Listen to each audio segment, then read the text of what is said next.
L'influenceuse camerounaise Coco Emilia n'a pas fini son séjour sans se rendre sur la tombe de Dj Arafat.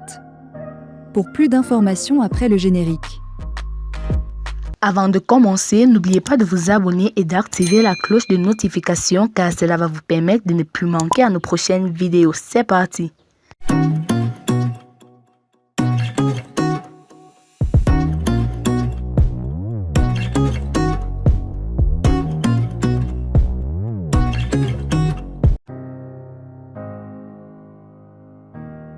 Alors qu'elle se trouve depuis quelques jours sur la terre ivoirienne afin de répondre aux invitations de certains médias, l'influenceuse camerounaise Coco Emilia n'a pas fini son séjour sans se rendre sur la tombe de Dj Arafat.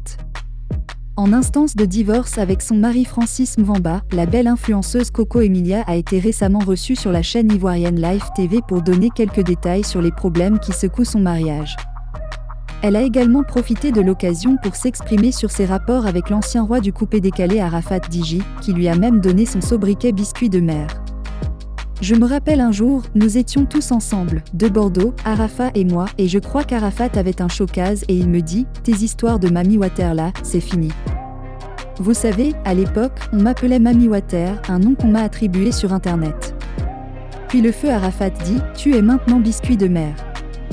Je lui demande pourquoi et il dit « Tu sais le biscuit, ça fond facilement et c'est délicat et imagine ça dans la mer. C'est pour dire que tu es un trésor caché. » Donc il me qualifiait et puis c'est resté, a-t-elle confié. Avant donc de quitter la terre ivoirienne, Coco Emilia n'a pas pu s'empêcher d'aller se recueillir sur la tombe de celui-là avec qui elle a été très complice à un moment donné. Pour donc démontrer une fois encore son amour à son défunt ami à la face du monde, Coco Emilia a posté quelques photos de son recueillement sur sa page Facebook. Depuis ta disparition, il m'a été difficile de venir sur ce lieu te voir et discuter car je refusais de réaliser que tu étais vraiment parti. J'ai eu l'impression qu'on m'a arraché le cœur. Aujourd'hui, un sentiment inexplicable et insupportable, a-t-elle écrit en légende. Didier Drogba candidat à la FIF. Didier Drogba candidat à la FIF.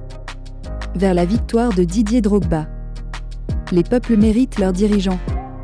A-t-on pu arguer pour les peuples encore soumis à la férule des dictatures dans le monde entier?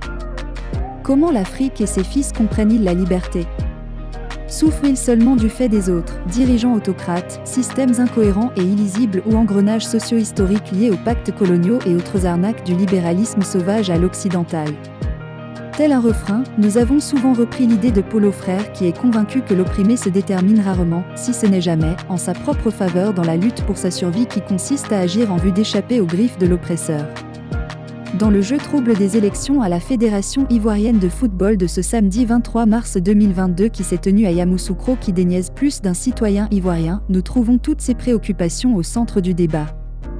Quels sont ceux qui dirigent notre football ? Comment, pour qui et pour quels intérêts le dirige-t-il ? Abonnez-vous pour plus d'informations. Merci.